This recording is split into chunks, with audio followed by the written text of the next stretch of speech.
दोस्तों नमस्कार, आप सभी का बहुत बहुत स्वागत है। बीपीएससी का रिजल्ट आ चुका है, 70वीं बीपीएससी का, और मैम एसडीएम बन चुकी हैं। बीपीएससी के लिए सभी का एक इंतज़ार होता है सफल होने का, और अच्छी अपनी पोस्ट मिल जाए मन की, तो उससे बड़ा कुछ नहीं होता है। बहुत बहुत आपको शुभकामनाएं कि आप एसडीएम बन चुकी हैं, आपकी मन की चॉइस की जो पोस्ट है वो मिल चुकी है। हाँ, थैंक यू सर। कैसा लग रहा है मैम? बहुत अच्छा लग रहा है। अच्छा। दिन क्या बोल सकते हैं कि रात बदलने से जैसे सपने बदल जाते हैं, वैसे ही फीलिंग आ रही है कि कल मैं क्या थी, आज मैं क्या हूँ। अच्छा, अपने बारे में बताएंगे, क्या नाम है और आपकी रैंक कौन सी आई है? मेरा नाम पुष्पा कुमारी है और मुझे एसडीएम पद मिला है, और मेरा घर जो पश्चिम चंपारण के बेतिया में है। अच्छा अच्छा अच्छा। अच्छा मैम, जब आपको पता चला, परिवार वालों को, खासकर पेरेंट्स को, तो क्या रिएक्शन था? फर्स्टली तो मेरे पार्टनर्स और मेरे दोस्त हमको इन्फॉर्म किए कि हाँ तुम्हारा सिलेक्शन हो गया है। तो मैं इसको रियलाइज बार बार मैं रिपीट की कि यह सही में मुझे एसडीएम ही मिला है। तो फिर उसके बाद मेरे आंखों में आंसू हो गए, और उसके बाद मैंने पहले अपने मम्मी को फ़ोन किया, तो मेरी मम्मी के भी आंखों में ही आंसू थे। तो फर्स्ट रिएक्शन यही था कि पेरेंट्स जो आपको इतना दिन इतना समय दिए हैं, उनके खुशी के आंसू आ ही जाते हैं। अच्छा अच्छा। कितने सालों का संघर्ष कह सकते हैं आप? लगभग हम 5 साल का संघर्ष से बोल सकते हैं। बीपीएससी कितनी बार आपने दिया है? ये मेरा चौथा अटेम्प्ट है, बट ये मेरा सेकेंड इंटरव्यू है और मेरा ये फर्स्ट सिलेक्शन है। अच्छा अच्छा। तो मैम एसडीएम बनकर एक ऐसा रात से ही आपका सपना चेंज हो गया, और लोगों के जो कॉल आना शुरू होते हैं जैसे ही रिजल्ट आता है, तो उस समय कैसा बदलाव देखा? क्योंकि पहली बार ये सब रिएक्शन होते हैं, चीज़ें होती हैं, तो वो कैसा लग रहा था? इसको बयान नहीं कर सकते हैं कि होता है ना कि कल तक आप दिन भर पूरे अकेले रहिए तो आपको गिने चुने 1-2 परिवार वाले दोस्त कॉल करते हैं, और रातों रात आप जो जिनसे आप 10 वर्ष पहले भी बात नहीं किए हो, अचानक से इतने फोन आ जाना, तो लगता है कि बहुत बड़ी चीज़ हमने अचीव कर लिया है, कि इससे और बहुत सारे लोगों को हम प्रेरणा भी दे सकते हैं। तो ऐसे में फीलिंग आ रही है। अच्छा अच्छा अच्छा। रणनीति के बारे में थोड़ी चर्चा कर लेते हैं, क्योंकि रणनीति बहुत ज़रूरी है। बीपीएससी का एग्ज़ाम भी अभी पास ही में है, नज़दीक है प्री का। क्या रणनीति होना चाहिए, क्योंकि प्री निकालना भी काफ़ी चैलेंजिंग होता है? प्री के लिए तो वर्तमान में बीपीएससी अपने क्वेश्चन का नेचर बहुत चेंज कर रहा, तो फर्स्टली साइंस पे ध्यान देने की बहुत ज़रूरत है, क्योंकि देखिए हिस्ट्री, पॉलिटी, ज्योग्राफी हर बच्चे पढ़ते हैं, तो उसमें सबका स्कोर उतना ही लगभग रहता है। लेकिन साइंस जो है, बिहार अपने नेचर को बदल रहा है, तो साइंस पे ज़्यादा मेहनत करने की ज़रूरत है। और दूसरी बात है कि करंट की घटनाएँ डेली बेसिस पे करने की ज़रूरत है, क्योंकि अचानक से बहुत बर्डन हो जाता है, तो करंट भी डेली करने का सकता है। अच्छा अच्छा जी। अच्छा, पीवाईक्यू की बात करें, कितने सालों के आपने लगाए थे, और कैसे क्या तरीका रहता था लगाने का? सर मैंने तो जब से बीपीएससी एग्ज़ाम दे रही है 43rd या समथिंग से, मैं तब से पूरे ईयर्स का पीवाईक्यू लगाई हूँ, क्योंकि उससे होता है ना कि बिहार स्पेशल के बहुत सारे क्वेश्चंस जो होते हैं स्टैटिक्स के, तो वो बार बार रिवीजन में आते हैं, तो उससे वो क्वेश्चन आपको फिर गलत नहीं कर सकते हैं, इसलिए मैंने पूरे साल का बीपीएससी का पीवाईक्यू लगाया है। कैसे एनालिसिस करते थे पीवाईक्यू को, क्योंकि जो क्वेश्चन या मॉक टेस्ट दे रहे हैं, सीरीज दे रहे हैं, तो उसको कैसे एनालिसिस करते थे? तो एनालिसिस का ये होता है ना कि आप बार बार कोई चीज़ें पढ़ते हैं ना, तो आपको ऑफकोर्स ये चीज़ रियलाइज हो जाता है कि इस टॉपिक से ये क्वेश्चंस बार बार आ रहा है, तो फिर आप उसके रिवीजन में वो चीज़ें आ जाती है, फिर अगले टर्म रिवीजन करना, तो आप उस चीज़ को स्किप करते हैं कि हाँ ये क्वेश्चन को मैंने 10 बार 20 बार ये बार बार कर लिया है, तो फिर उस पर आपको कमांड आ जाता है, फिर आप उस चीज़ों को स्किप करके फिर जो न्यू चीज़ें हैं, आप न्यू जो सब्जेक्ट्स के हैं उसकी तरफ बढ़ते हैं। अच्छा मैम, ये एक बात और रह जाती है कि एसडीएम बन गए आप। जी जी। ये मैं बार बार पूछ रहा हूँ एसडीएम का, क्योंकि ये ख्वाब, ये इंतज़ार हमने भी किया है, हमारी भी तैयारियाँ रही हैं, और ये बन की आपकी पोस्ट मिल गई है। क्या करना चाहते हैं आप? एसडीएम की पोस्ट पे पहुंच गए हैं, क्या है आपका एक होना चाहिए, और क्या देखने को मिलता है सर? फर्स्टली तो ग्रास रूट लेवल पर जाकर इंसान काम करना चाहिए, क्योंकि बहुत चीज़ें अभी सीखने में ही वक्त लग जाएगा। एक लंबी जर्नी मुझे तय करनी है सीखने के लिए, फिर सीखने के उपरांत जो पॉसिबल मेरे अंडर चीज़ें होंगी उसको मैं सही ढंग से करने का कोशिश करूँगी। अच्छा, महिलाओं के लिए क्या कहना चाहेंगे, महिलाओं के लिए क्या करना चाहिए आप? सर ऐसे बिहार में बहुत सारी गवर्नमेंट योजनाएं चलाती है, और सबसे बड़ी चीज़ है ना कि योजनाओं को सही लोगों तक सही समय में पहुंच जाना। योजनाएं तो बहुत सारी आती हैं, लेकिन वही होता है कि अब बार बार किसी कोई लाभार्थी होता है और किसी को वो लाभ नहीं मिल पाता है। तो मेरा मानना है कि जो योजनाएं आती हैं उनका सही समय पर सही जगह पहुँचना बहुत ज़रूरी है, और उसके प्रति जागरूकता होना बहुत ज़रूरी है। तो ये मेरा पासा उद्देश्य रहेगा। अच्छा, नोट्स मेकिंग भी कर रहे थे आप, कर रहे होंगे, बनाए होंगे या नहीं किए थे, बताइए। नहीं, मैं नोट्स बनाई थी। मतलब ऐसा नहीं कर सकती कि मैं बुक पढ़ के फिर शॉर्ट नोट्स में, ऐसा नहीं है मेरा। और मेंस का बात किया जाए तो जितना मैं टेस्ट सीरीज लिखती हूँ, मैं सेक्शनल वाइज लिखी, फुल लेंथ लिखी, तो उसको मैं रिवीजन करके फिर उसमें से जो मुझे हाईलाइट्स लगते थे फिर उसको मैं, जैसे कि हिस्ट्री का मैं मैक्सिमम मैं 13 to 14 पेज में पूरे हिस्ट्री को मैंने नोट्स बना दिया था, पूरे हिस्ट्री मैंने उसमें कर दिया था। तो उससे क्या होता है कि बार बार आप जब रिवीजन करते हैं ना तो उतना ही समराइज आपके नोट्स हो जाते हैं, तो मैंने नोट्स बनाई थी। अच्छा, अंत के जो प्री के समय बचता है 1 महीने 2 महीने जो भी, तो इस समय से क्या करना चाहिए सभी छात्रों के लिए कि जो देने वाले हैं पेपर, उनके लिए क्या कहना चाहेंगे? एक तो आपको समय को पार्ट वाइज में बांट देना चाहिए, क्योंकि जिस सब्जेक्ट का जितना डिमांड है उसके अकॉर्डिंग आपको मेहनत करना पड़े। अगर करंट हमारा 25 से 22 क्वेश्चन आते हैं तो ऑफकोर्सली आपको रेगुलर करंट की चीज़ें पढ़नी पड़ेंगी। स्टैटिक्स अगर आपका PYQ एक समय पर तैयार हो जा रहा है तो आपको स्टैटिक्स खासकर लास्ट के 10 पढ़ने दें, आपको स्टैटिक्स को बहुत जोरों शोरों से करना चाहिए कि आप एक बेसिक क्वेश्चन आपसे गलत ना हो, क्योंकि बेसिक क्वेश्चन गलत से होने से ही इंसान का सिलेक्शन नहीं होता है। अच्छा, बिहार स्पेशल के लिए कैसे तैयार किया था आपने?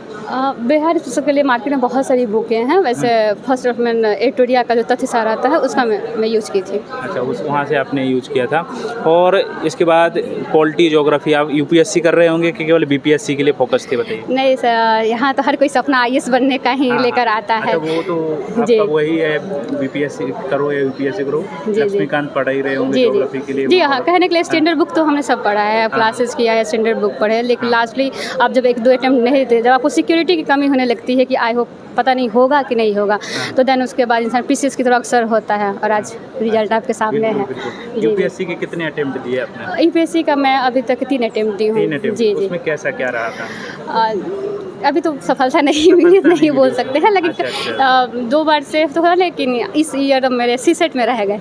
CSET थोड़ा सा चेंजिंग था तो CSET में रह गए। अच्छा, फैमिली का सपोर्ट एक समय तक कैसा रहता है? शुरुआत में इतना समय दिया आपको, 2 साल 3 साल बेटा, इसके बाद आपके हाथ पीले करने के लिए खासकर लड़कियों के बहुत प्रेशर हो जाता है इन चीज़ों को, तो क्या ऐसे भी आपके साथ रहा है कि इतना समय है आपके पास? नहीं, ऐसा नहीं रहा है सर। और सबसे बड़ी चीज़ है कि मेरा फैमिली में स्ट्रेंथ मेरी माँ है, तो मेरी माँ जो है हम हमेशा किसी भी परिस्थिति में वो हमको लड़ने को सिखाई हैं, ठीक है। तो ऐसा हमारे साथ कभी सिचुएशन नहीं बना है कि आपको समय नहीं दिया गया कि हाँ आप नहीं ये कीजिएगा तो आपका शादी हुआ कर जाएगा। हमारी मम्मी हमेशा ये चीज़ बोलती थी कि कैसे भी हो जाएगा, बस आप कीजिए, आपका हो जाएगा। तो हमारे फैमिली की तरफ से मुझे कोई प्रेशर नहीं, और भाई बहन दोस्त सबका सहयोग रहता है। तैयारी में फैमिली का सपोर्ट होना बहुत ज़रूरी है हर प्रकार से। आपके साथ भी वही रहा, हर पेरेंट्स करते हैं कि हमारा बच्चा सफल हो जाए, हम पूरी तरीके से लगे हुए हैं। अच्छा, कोई ऐसा दिन कभी डिमोटिवेट हुए हों और रोए हों आप कि पापा मम्मी अब क्या करें? हाँ, ऐसा तो आएगा, क्योंकि हम ह्यूमन हैं, इमोशंस आते हैं, आप उसको बता नहीं सकते हैं कि जब आप अकेले रहिए, जब सिलेक्शंस आपके नहीं होते हैं। देखिए विगत वर्ष में 2 इंटरव्यू दी, मेरा सिलेक्शन नहीं हुआ। इस साल 2 साल से वेट करते इस रिजल्ट का, फिर भी एक बना हुआ था कि मे भी नहीं हो तो क्या होगा। तो वो चीज़ें आपको बनी रहेंगी और वो आप ही उसको झेल सकते हैं। जान अंधेरा, आप अकेले रो रहे हैं, आप किसी को बता नहीं सकते वो चीज़ कि कैसी आपकी फीलिंग है। कल पूरा संघर्ष याद आया होगा, जो रिजल्ट देखते ही कोने में जाके जरूर आंसू निकाले होंगे। सबके सामने नहीं रोए होंगे तो अकेले में जाके जरूर रोए। नहीं, मैं तो हमारी भाभी आई हुई थी, मैं अपने भाभी के सामने रोई थी, कोने में जाने की जरूरत नहीं पड़ी थी मुझे, क्योंकि खुद आंसू आप फंसा ही जाते हैं। अच्छा, बहुत सारे छात्र सिलेक्ट हो गए हैं और अधिकतर इस इंटरव्यू से बाहर हो गए, कोई प्री से बाहर हुआ, उनके लिए क्या कहना चाहेंगे, किस प्रकार की, क्योंकि संघर्ष तो रहता है, कोई आगे कोई पीछे, लेकिन आप क्या कहना चाहेंगे? मेरा मानना है कि सबसे पहले अपने आप को जानना बहुत ज़रूरत है। अगर जिस दिन आपको लग जाएगा आपसे नहीं होगा तो उसके बाद ऑफकोर्स आपसे होगा ही नहीं। जब तक ये चीज़ आपके अंदर नहीं आएंगी ना कि हाँ हमसे नहीं होने वाला, तब तक आप कर सकते हैं। तो सबसे बड़ी चीज़ है ना अपने आप पर विश्वास रखना कि अगर आज मैं 1 नंबर से नहीं पास की, 2 नंबर से की, तो नेक्स्ट टाइम इतना एफर्ट लगाए कि मैं उस चीज़ को पार कर जाऊँ। तो सबसे बड़ी चीज़ है ना अपने आप पर विश्वास रखना और अपना कंटिन्यू मेहनत करना, तो इससे आप प्राप्त कर सकते सक्सेस। अच्छा, अंतिम मैसेज दीजिए जो तैयारियों में हैं, कौन कौन सी बातों को ध्यान दें, और ये मुखर्जी नगर है या कोई भी शहर में रह रहे हैं तो कौन कौन सी ऐसी बातें हैं जो ध्यान देना चाहिए शहरों में रह करके? जी। देखिए शहर में तो बहुत दूर दूर से हम लोग यहाँ पे तैयारी करने आते हैं। सबसे पहले अपने आप को मोटिवेट रखने के लिए अपने परिवार वालों के साथ संपर्क बनाना, मजबूत संपर्क बनाए रखना बहुत ज़रूरी है। परंतु क्या तो आपके फैमिली मेम्बर ही आपके साथ हमेशा खड़े होते हैं, दोस्त यार रिश्तेदार सब खड़े होते देते हैं, लेकिन एक ऐसा मोमेंट आता है जब सब कोई साथ छोड़ भी देते हैं, आपके पेरेंट्स ही आपके साथ खड़े रहते हैं। तो पहली बात है कि अपने पेरेंट्स के साथ कम्युनिकेशन अच्छे बनाए रखिए। दूसरा बात, कंटिन्यू पढ़ाई करना ज़रूरी है। तीसरा है एग्ज़ाम को नेचर के अकॉर्डिंग पढ़ा। अब कभी कभी ऐसा होता है कि एग्ज़ाम में क्वेश्चन कुछ और आ रहा है और आप अपना मेहनत कहीं और लगा रहे हैं, तो फिर उसका भी रिजल्ट सही नहीं आता है। तो 2-3 चीज़ें हमको ध्यान रखने की बहुत ज़रूरत है। अच्छा, अटेम्प्ट की बात करें, अटेम्प्ट कितने क्वेश्चन कर रहे थे आप प्री में? माइनस मार्किंग आपके में होती है या नहीं होती है? होती है सर, 1/3 होती है। तो जी। कितने क्वश्चन को गुड अटेम्प्ट कह सकते हैं कि हर बार आप कर रहे थे? और इस बार कितने? मेरा 122-23 के अप्रॉक्स में ही अटैम्प्ट रहा है हमेशा से, उससे ज़्यादा, क्योंकि एक्यूरेसी बहुत मेंटेन करता है। क्योंकि अगर निगेटिव रहते हैं तो आपके कट होने के बाद कितने आपको मार्क्स स्कोर हो रहे हैं, तो मैं हमेशा 123 और 22 के अप्रॉक्स में अटैम्प्ट ली हूँ। एक सवाल लास्ट का रह गया है। एक हॉबी होती है, पढ़ाई हमेशा नहीं कर सकते हैं, जब मन को शांति चाहिए होती तो वो एक शौक के हिसाब से काम करता है। क्या करते थे आप? देखिए, मेरा मदर टंग भोजपुरी है, तो मुझे भोजपुरी संगीत सुनना पसंद अच्छा, है। तो मेरी जो हॉबी है वो भोजपुरी सिंगिंग है और लिसनिंग भी है। तो मैं गाना सुनना बहुत पसंद करती हूँ। मैं गाना में कंटिन्यू 2-4 घंटे में गाना सुन सकती हूँ, और जितना मुझे आता है मैं गाना गा भी सकती हूँ। अच्छा, थोड़ा सा नहीं गा सकते हैं, गुनगुना सकते हैं? इसलिए तो next थोड़ा सा जो कुछ भी अपनी बिहार के लोगों के लिए अपनी भोजपुरी भाषा में। हित परत हिताई मिताई साथ छोड़ देला, हित परत हिताई मिताई साथ छोड़ देला, जब समय होला कमजोर, जब समय होला कमजोर, हर कोई हाथ छोड़ देला। ये मेरा फेवरेट लाइन। बहुत धन्यवाद, बहुत बहुत शुभकामनाएं मैम आपके लिए अगेन बहुत। और आपके जो भी सपने हैं यूपीएससी आप देने वाले हैं, तो आईएएस बने और एसडीएम बने गए हैं, और आपके लिए बहुत बहुत शुभकामनाएं। दोस्तों, ये थी मैम जिनकी सिलेक्शन बीपीएससी में हुआ है, एसडीएम का पद मिला है, जो अंतिम आपकी चॉइस होती है। हमारी मुलाकात अगले वीडियो में होगी, तब तक के लिए अपना ख्याल रखिए। कमेंट जरूर करना है जो भी डाउट रह जाते हैं। मैम का इंटरव्यू कैसा लगा है, क्या सीखा है, सारी जानकारी आप लोग हमने शेयर की है। कमेंट करिएगा। नमस्कार।